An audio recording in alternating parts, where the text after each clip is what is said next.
Hi, this is Ted at Valley of the Dolly. I wanted to talk with you today about people returning from Europe and going back to the United States. It seems to be a really hot topic right now among the people that I talk with here in Lisbon. I have a lot of people who are Portuguese and other people who live across Europe who are asking me the same question. You know, are Americans really just going back to the United States? And I want to give you the top 5 reasons I find in talking with people who go back, why they're going back, and then we'll compare that against a list of from another website where it talks about why people are going back and what their top list of reasons are. This is Ted at Valley of the Dolly, and if you hit the like and subscribe button, I appreciate it a lot. It does really help. So the first reason, the number 5 reason I'll give you for people returning back to the United States is homesickness. And this can be something as easy as receiving a notification from home that somebody's having a birthday party and you're invited, but you know you can't make it. It could be something as easy as realizing you can't go to the local big box store like Costco and pick up the same food that you're used to picking up. Could be just that the roads are very different when you drive down them here. They're not as wide, they're toll roads. There's so many different things that can trigger that feeling of homesickness. And a lot of times you may just find it difficult to get something done here because you're not used to the processes. And because you feel a little bit like a fish out of water, it makes you homesick. And so that's reason number 5. Reason number 4 is really career. And for people who are working as a digital nomad, often we talk about the fact that your company that you're working with is back in the United States. If you're working with the West Coast, you're 8, 9, 10 hours away from them, which means that you may be working from 4 to midnight here to work their common hours there. And they may have a meeting first thing in the morning, which is easy for you because it's late in the afternoon, or they may have a meeting 6, 7 o'clock at night, which may end up being 2 in the morning, 3 in the morning, your time, which can be really difficult. And it makes it difficult also if you didn't travel alone. So if you came with a family or with a spouse or a significant other, that person may not be tied to this West Coast American schedule. So they may want to go out to dinner with you on Monday. They may want to do something Wednesday night. And it's that realization that you thought you were going to have a lot of freedom, but instead you're tied to the schedule, which isn't really as easy as you thought it was going to be. And not only just the schedule, but it's often a promotional issue as well, because you now are a long ways away from your home office. You are not in face-to-face communication with the person you report to. Yes, you can have a Skype call, you can FaceTime, but it's not really the same when you talk about virtual meetings versus being in the office face-to-face, being able to visit a job site, etc. Things are different. And often people realize that for them to make that next career move requires that they go back to that office that they were in the United States, for example. The third one is financial. And it can be tied to career. If you find that you want advancement and you want more money, that's a financial reason. But when I talk about this is really about a digital nomad or an expat who's retiring, coming across to Europe and realizing that prices are not necessarily the same as what you might have been led to believe or what you might have experienced a number of years ago if you haven't been here recently. And I think we've all seen videos on YouTube that have mentioned, oh, it's so affordable to live in this country in Europe or this country in Central America. And it's if you move here, food is less and you can find an apartment it's going to be half of what it costs you to live in the United States. Well, all of these things are really variables because Lisbon is not an inexpensive city. It's quite expensive in a lot of ways. Less expensive in some other ways. So you really need to think about what you value as far as expenses. I mean, if you want a large home or apartment, that's very expensive here.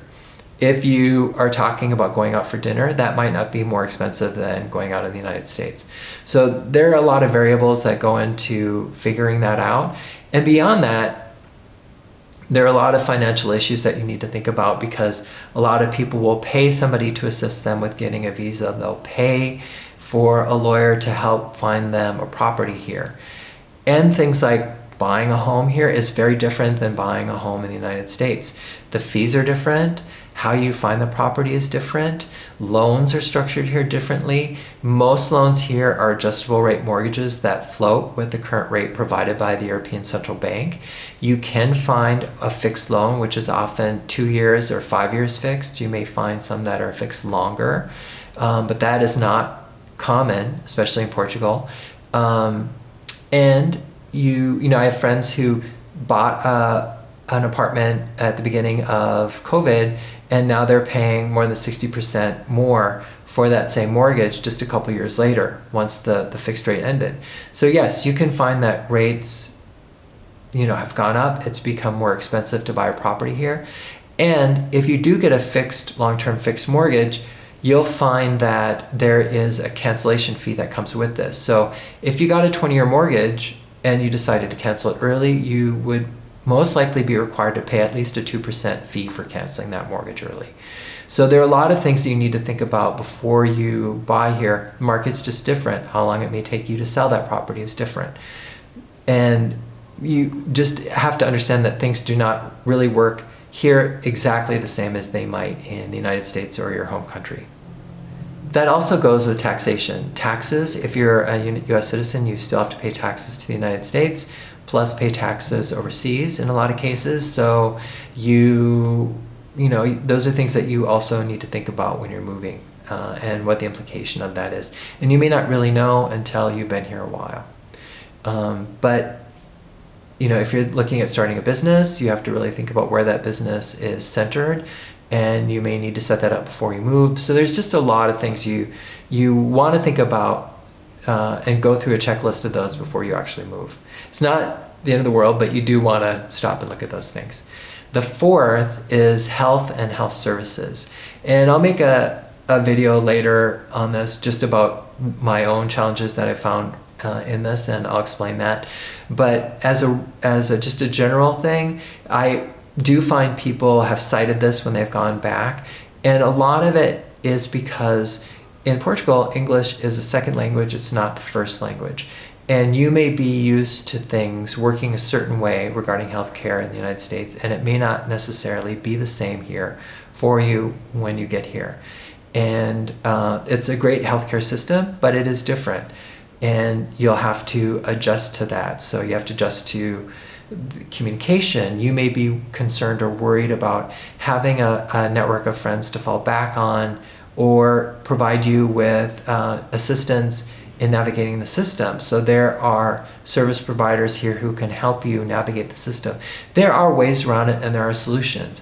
But these are just some of the things that you may run into, which for some people they feel it's too daunting, and they turn around and go back because they're uncomfortable with it.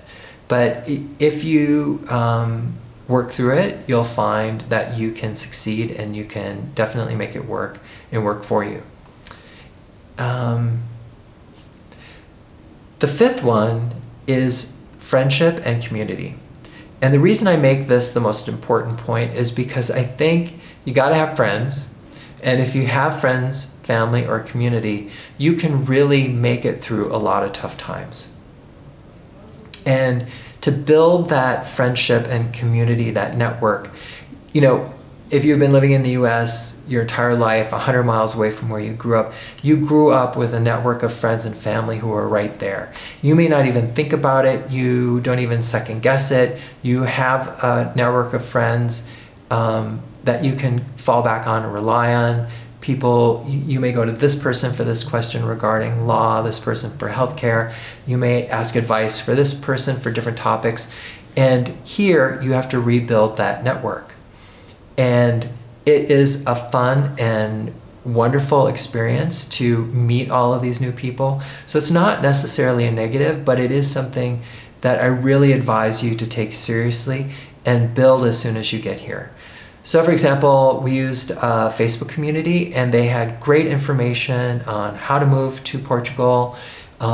They explained the entire visa process. They had documentation that you could basically go through and check off everything you needed to come over here. We didn't need to hire anybody to do it for us. And when we got here, about a week after we arrived, about 20 of us met. We had just came over. We all met in the park for the first time. And we've been friends for almost 2.5 years now, ever since. And it's been a great source of community building right there. You started together, you understand what it's like to move, and you share something in common.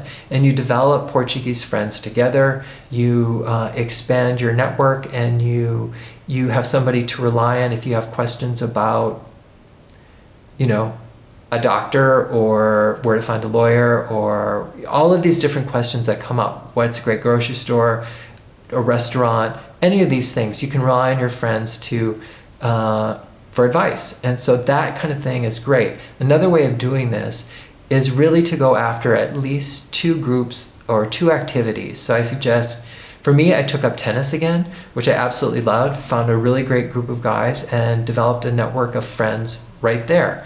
The second one, it's easy. If you just go on a meetup, you can find organizations, groups that just go on hikes every week. They are pottery based. They do book clubs. They do foreign language studies. They do pickleball. I mean, there are so many of them out there. If you just reach out and contact them, join, and participate. And I think it is really important to do at least 2. And the reason I say this is because, you know, one, I want to say, well, you don't want to put all your eggs in one basket, but I think you do want to be able to expand that group of friends. And, you know, if you join one group, there may be somebody who moderates that group and everything kind of runs through them. And that's why it's really great to have at least 2, because it allows you to expand out and experience different people. And I think those things are really important. I went to a site called Expat Focus, and I wanted to see, after I put the list together of the top 5 reasons why I think people are leaving, I wanted to look at what other people were saying. So Expat Focus has given this top 11 reasons for people returning. And I thought I would take a look at this, and it turns out that those top 5 reasons I had kind of fit into the same list that they have, although theirs is a lot longer. So number 1, they list homesickness. Number 2, they say people are missing their family and friends, which we also talked about. A difficulty in adapting. Problems related to employment. Lack of financial viability. End of contracts and work permits. Identity crisis. Racism. Language issues, health concerns, better prospects. And, you know, the last one is one I didn't really think about. You know, better prospects kind of fits back into the idea that you're moving back again for a promotion. But it is probably true that, you know, I have friends who have moved here and then since moved on to another country because they thought that the taxation policies were much better there. And based on that, for financial reasons, they picked up and moved because they thought the prospect was better there. And yeah, so you can, all of these reasons are viable in my book. I think some of these are not necessarily reasons, they're more examples of difficulties that people run into. And they feed into things like homesickness. They feed into things like issues related to healthcare. But difficulties in adapting, to me, kind of falls similar into something like homesickness, you know, and developing friends and a network of friends. And those are, you know, developing friends and a network of friends, that really helps you overcome that ability to adapt. It is a really important tool there. This is Ted at Value the Dolly. I hope you enjoyed this, and I'd like to hear your feedback. Do you agree with my list of the top 5 reasons why people move back to the United States? Do you see other reasons people are going back? Because I'd love to hear that as well. And please hit the like and subscribe button, and I'll talk to you again soon. Thank you. Bye.